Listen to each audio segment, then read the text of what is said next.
afternoon and welcome back to Football League World TV and the midweek preview. I'm your host, Alfie Burns. Joining me is my colleague, Ben Wignall, who's very tired after working the late shift on transfer deadline day. Ben, how are you getting on? Enjoy deadline day?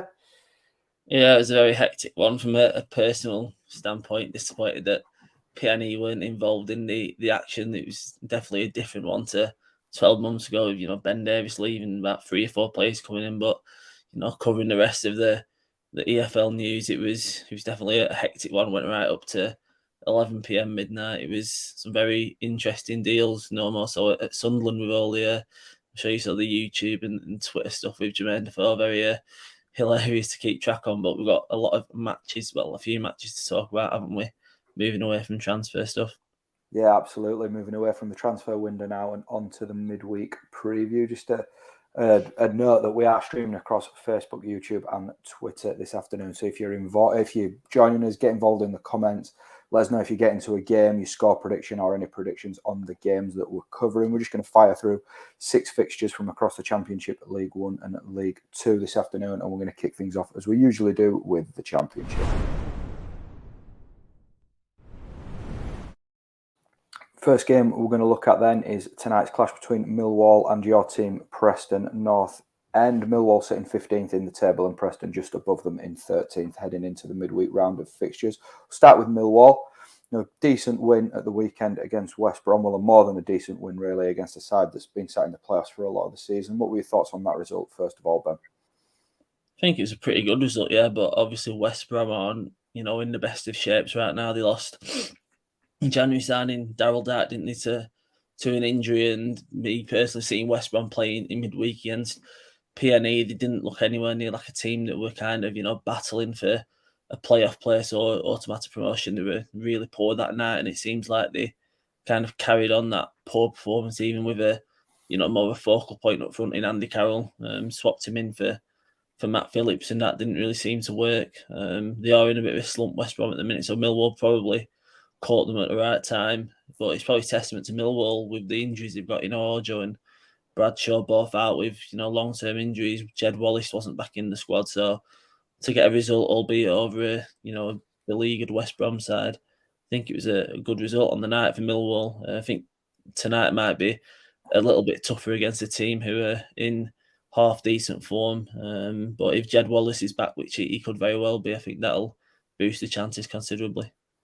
Yeah, I mean, I always find that, seems to be that the Den's a difficult place to go when it's, when everybody's got the backup and things like that. And they definitely should after beating West Brom at the weekend. How do you think that result sort of will impact Ryan Lowe's Preston side?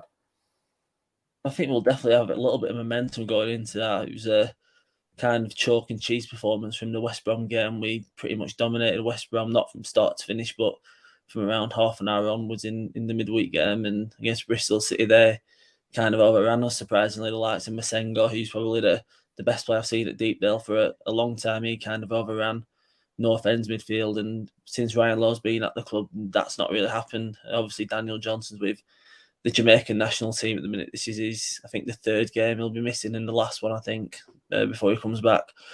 But the goal late on from Reece should give us a little bit of momentum going into this, but I think it'll be a very tough game against a Millwall side who don't, usually concede many goals. You have been leaking a few more in recent months than they normally do. But I think with the way we are attacking now under Lowe, I think there could be goals in this one for either side. Yeah, let's talk about a player there that you just mentioned, Emile Reece, an absolutely stunning volley at the weekend, which I don't know if anybody saw Ben's Twitter account, but he was absolutely delighted with the finish, the ball, everything about the goal. How much confidence is the striker going to have in him at the minute after there a goal like that? Yeah, I showed a bit too much excitement in the press box as well on Saturday. He's definitely got confidence right now, but he's a bit of a strange player in the sense that, sometimes he doesn't look like he's seeing a football. He's tripping over it, miscontrolling it. But he seems to have this knack of just scoring this season. I think he's got 16 in all competitions, only got 2 last season. He's just kind of had an upward curve this season. Quite a lot of his goals have kind of been instinctive ones, but 3 of his goals recently have been kind of poachers' efforts from close range against Sheffield United. West Brom and against Bristol City's first one. It was kind of a rebound from a shot that Max O'Leary there. So he's kind of showing something different to his game under law now. He's trying to, play off the last man, and he's kind of making things happen. He's in good form, and I think he can potentially form a good partnership with Cameron Archer. He seems to be kind of dropping deep a little bit, like what kind of Sean Maguire does. Both very threatening strikers, Archer and Reece. Reece is obviously in the good form. I'd like to see him contribute a little bit more, like at the minute, to his all-round game, like he was doing earlier in the season. But I don't think there can be too many complaints if he keeps banging in the goals like he has been. Absolutely. Let's get some predictions then. Millwall versus Preston. It's hard to say. I'm not going to go for a PNE win. Don't want to seem too biased. I'll go for a sitting on the fence of a 1-1 draw. I'll be happy if we take a point from the Den tonight. Yeah, I'd put 2-2 down, but then I've changed it to 2-1 Millwall. And if you could see the state of the two that I've put next to Preston on my notes, then you'd know how much of a late call that was. But just expecting Millwall to build a little bit of momentum after that win over West Brom. Moving on to tomorrow's fixtures. There's 2 fixtures tomorrow, of course. The first one that we're going to preview is Barnsley against Cardiff City. We're going to start with Barnsley, who just seem to be losing games and slipping further and further off the pace in terms of surviving in the Championship this season. Ben, do you think we can see much changing at Barnsley after the January transfer window? I wouldn't be too convinced that things will change, and I think they did make some attacking signings late on in the window. I think they signed Bassi from France, and obviously Dominguez Keener from Watford. He could potentially provide a cutting edge in the attacking third, but I think they really needed another striker. I think the onus is going to be on Carlton Morris now to kind of score the goals with Coley Woodrow out for a considerable period, and I just think they needed a bit more, not only up front, but maybe in midfield as well. With the squad they've got right now, can't see much changing. Even the defence that was so solid last season is still a bit leaky now. Even they've got like the likes of Hellick, who was player of the season last season, can't do it all on his own, and that's kind of what he's been trying to have to do with the players around him. I can't see anything changing in the short term or until the end of the season, especially coming up against a team tomorrow in Cardiff, who have added some firepower to their ranks and coming off the back of a good win against Nottingham Forest. I think they'll have a lot of confidence going into this. Yeah, absolutely. It was a needed win for Cardiff at the weekend against Forest in front of the Sky Sports cameras, and as you mentioned there, they had a really strong January transfer window. I think they've sent some good players on loan to strengthen Steve Morrison's hand. This is a real opportunity for the Bluebirds to put, a bit more distance between themselves and trouble, isn't it? It is, yeah. I mean, it was kind of an eye-catching win over Forest, considering the form that they've been in themselves, and it was good, to see Jordan Hugill after his kind of torrid loan spell at West Brom to get off the mark very early, even though it was a bit of a scuff shot. I think even he can admit that. It does give him a bit of a focal point, him and Piazzu both signing.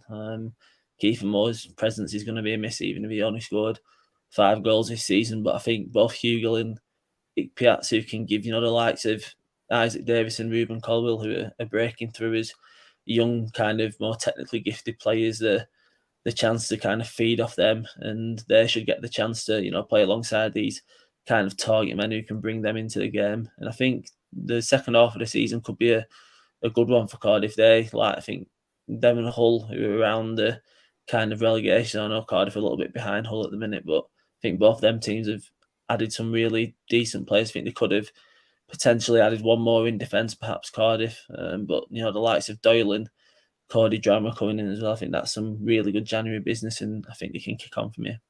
Absolutely. Let's get some predictions then. Barnsley versus Cardiff. I'm going to go for a 2-0 Cardiff win. I just can't see Barnsley's fortunes turning around anytime soon. No, I'm with you there. I've gone for a 2-goal margin, but I've gone for a 3-1 Cardiff victory. The other game tomorrow night is Huddersfield Town hosting Derby County at the John Smith Stadium. We'll start with Huddersfield, who are sitting 7th in the table at the minute. They're really difficult to call, because, especially at home, because they keep going ahead in games and then getting pegged back. It's happened against Coventry, Swansea and Stoke City most recently, going a goal up and then only taking a point away from the game after conceding a late goal. Ben, do you feel that the home form of the Terriers at the minute is what's really holding them back from sort of cementing that place in the top 6? Potentially, yeah. I mean, I think they've kind of gone a little bit under the radar, Huddersfield. They've been, I think, 9 unbeaten in the league, and quite a majority of them have been wins. So they've been kind of buzzing around those playoff places still against all odds from the beginning of the season. I think they were kind of written off as, kind of relegation candidates, and they've been quite exciting to watch at times. That 4-3 against Reading a few weeks ago, though, I don't think Huddersfield fans will have kind of had the same, views of me that I bet they were probably having a heart palpitations in that second half, expecting more goals to be leaked. But yeah, the home form kind of does need to show up. I think the defence probably needs to kind of show up as well. We know they've got attacking talent. Probably they weren't really firing it in the first bit of the season, but now Danny Ward's in form. He's got Thomas, Karoma, and now Andrew around him. I think there could be a source of goals in the second half of the season. It's just at the back where Brown probably has a few reservations, and they probably need to start keeping a few more clean sheets if they're going to be sticking around that playoff positions. Yeah, absolutely. They could definitely do it with Levi Colwill back from injury. He's still a couple of weeks away, we believe. Derby then, they showed a bit more fighting spirit on Sunday, coming from 2 goals behind to get a point against Birmingham. We've seen that fighting spirit all season, really, from Wayne Rooney's side. But they are 2 without a victory now. And given that they are 23rd in the table and fighting for their lives, they can't go too many more games without a victory, can they?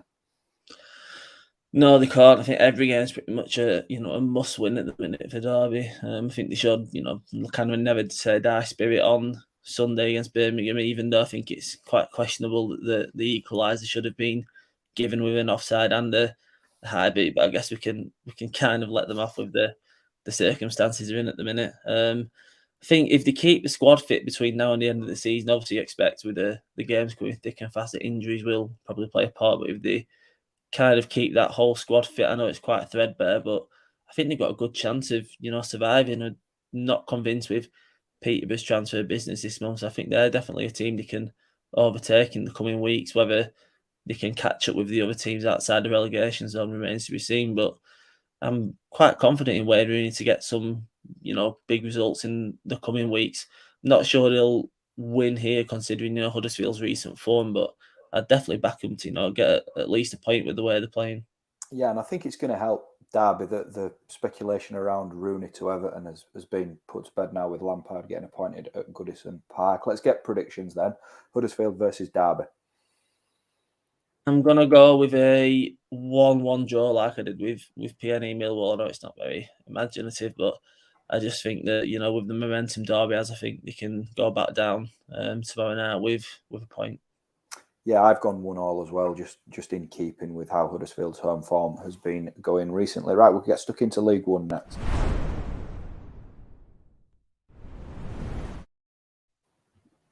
Bottom versus top for our first game as Doncaster Rovers take on Rotherham United in a Yorkshire derby. Ben, we'll start with Doncaster. Are we giving them much hope of upsetting the table? I struggle to find kind of any positive stuff about Doncaster. They're kind of very much struggling at the minute. I know they did beat MK Dons last week, but looking at the recent results, it does seem like a bit of an anomaly. But I think the one saving grace he might have is some new signings. They signed Adam Clayton last week on an 18-month deal. He can bring a little bit more experience. He's no Championship club wanted to take a punt on him. He's probably League One, maybe his level now, probably. He's got a lot of experience in the league above, but he's not played recently, and I think this is kind of move that could help Doncaster move up the table if they can, get a few good results together.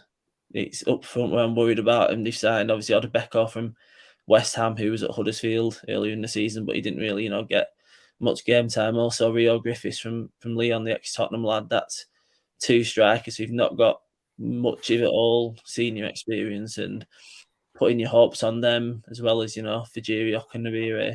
It's going to be tough for the second half of the season to have them two and Fajiri to bang in the goals, because they need a lot of good results now to save themselves, and this is probably not the most ideal fixture after the transfer window's close to throw young players like that into the fire. It's kind of like throwing them at the deep end, isn't it, against a team moving this form that Rotherham are. Yeah, absolutely. Rotherham are one of the top sides in League One and one of the favourites to win promotion back into the Championship. They did slip up the other week against Fleetwood, though Fleetwood are, of course, not as lowly as Doncaster in the table at the minute, but they are still sort of in that bottom 6 or 7 places. Is that a little bit of a warning to Rotherham to not be too complacent against Doncaster tonight? I think so. It can be, but I just think that Fleetwood have a bit more about them than Doncaster. I know, obviously, like I said, they got a result, Doncaster against MK Dons last week, but I just struggle to see him getting anything from this. If Rotherham are back on form, then I think it should be a convincing win. They've had a fantastic run aside from not only the Fleetwood defeat, but the one against Accrington as well on Boxing Day. It might just be a Lancashire thing, like coming to God's County and getting results. But I think it's a local game for them tonight. They're going to be right up for it. Only losing 2 of the last 21's a fantastic run of form, and they've added some good players as well. I say Tutu's a player with championship experience. If you can keep him fit, he's a really good coup. And Georgie Kelly as well from the Irish League, he could be a player to assist Michael Smith with the goal scoring. He was a top scorer in the Irish League last season. It's not every player from the Irish League comes across to England and has an impact, but he could be one that's a shrewd one. Just the kind of freshening up that Rotherham needed for the second half of the season, but they've got a lot of depth anyway in quite a few positions, and I'd be shocked if they go to the Keaton Stadium and don't get a result tonight. I can't believe that you've just thrown that in there on this Yorkshire and Lancashire show like that. I can't believe that you've just done that to me. We'll have a conversation off air about that, I think, Ben. Go on then, let's get some predictions then for this Yorkshire derby, Doncaster versus Rotherham. I'm going to go with a convincing 3-1 Rotherham win. I think Doncaster they won't make it easy for them, but I just think Rotherham have got too much quality for them. Yeah, that's something that we can agree on then. I've gone 3-1 as well. Right, elsewhere, we've got second placed Wigan taking on Oxford. This is quite a good game. Oxford, of course, 6th in the table at the minute. We'll start with Wigan. They're in a good position in the table. They did draw 0-0 with Cheltenham last time out, though. Ben, important that they get a reaction here, the Latics. Yeah, I don't think with the form they've been in recently, I think they would have expected to, go to a place like Cheltenham and pick up a victory. They've been kind of grinding them out recently. The wins, 1-goal wins over kind of lowly teams like Morecambe, Shrewsbury, Gillingham, and Doncaster also. There's been other like Plymouth as well. I think they've beat by 1 goal, so they're well versed in grinding out the wins. But it kind of would be nice to see him, kind of put someone in the place and win by a couple of goals. He definitely got the firepower to do so, even without Charlie White for what you imagine is going to be the rest of the season. And adding Jamie McGrath from the Scottish leagues is kind of giving them an embarrassment of riches at the top end of the field. So I kind of think they need to kind of make a statement within the next few weeks, even though they're in a prime position to go up with the squad they've got and the results they've been getting. I just think that they need to show the ruthless side. Maybe it'll come against Oxford, who've been kind of inconsistently played. Another promotion contender in Wycombe the other week and got put to the side by Wycombe. So it could be a tough night for Oxford. Yeah, Oxford though hit Gillingham for 7 at the weekend. Cameron Brannigan getting 4 penalties remarkably. I don't think I've ever seen that in a game before, but this is a different kind of test for Oxford, really, isn't it? Yeah, I don't think Wigan are going to be as sloppy as Gillingham and basically gift wrapping 4 penalties. I don't think we'll see that again. Either 4 penalties and 1 player in 1 game, but there's Oxford being kind of inconsistent. They've got teams creeping up on them outside the playoff places. Beating Sheffield Wednesday 1 week but losing to Wycombe the next. It's just the nature of League One. There's a lot of very competitive teams at a similar level, and I think if Wigan are fully firing tonight, I think it could be potentially tough for Oxford. I know they signed Kieran Brown from Cardiff yesterday to kind of shore up that defence. I don't know if he's eligible to play tonight, but he should be a good player for the rest of the season. But I just think that Wigan might have the edge in this one based on recent form against teams in and around the top 6. What's your prediction then, Ben? I'm going to go over a 3-1 Wigan win. I think the likes Will Keane are in good form at the minute. I can see him potentially getting on the score sheet again.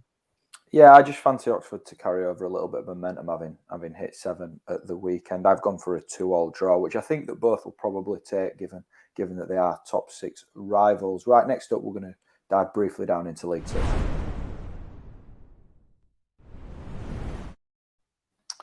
Final game of the midweek preview then is Colchester United versus Rochdale. We're going to mainly focus on Colchester here, really. They've picked up 4 points from their last 2 fixtures, and that's really changed the shape of things at the bottom of League Two, hasn't it, Ben? It has, yeah. I didn't expect him to go to Salford the other week when he'd sacked Hayden Mullins and, get a convincing win like they did.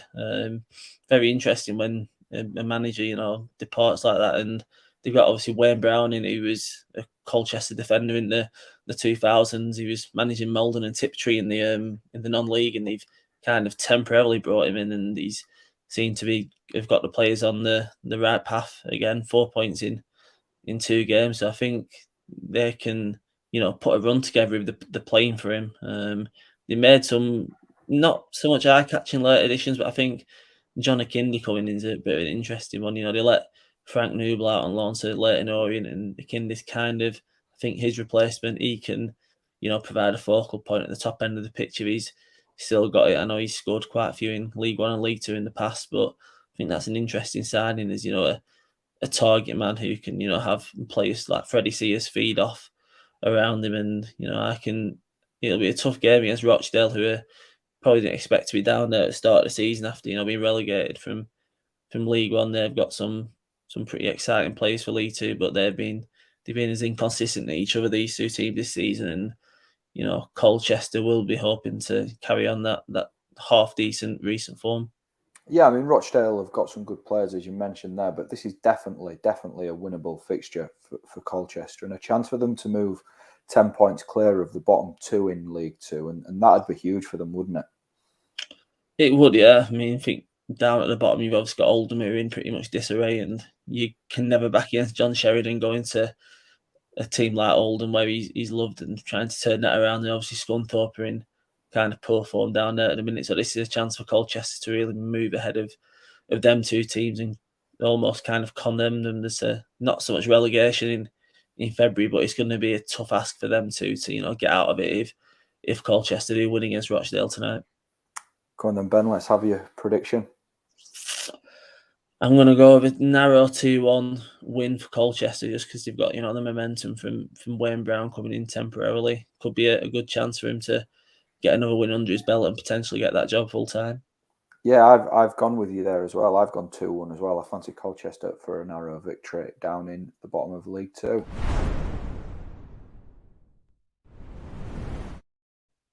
That concludes this afternoon's midweek preview. Thanks to Ben for joining me and anybody that's joined us across Facebook, YouTube and Twitter. There's plenty more coming up on Football League World TV over the rest of the week. We will be grading every League One team's transfer window tomorrow at some point, so make sure you tune in for that. And there's also the Fan Awards to keep an eye on. League Two, I think, is up tomorrow, so please do join us tomorrow. And between now and then, take care.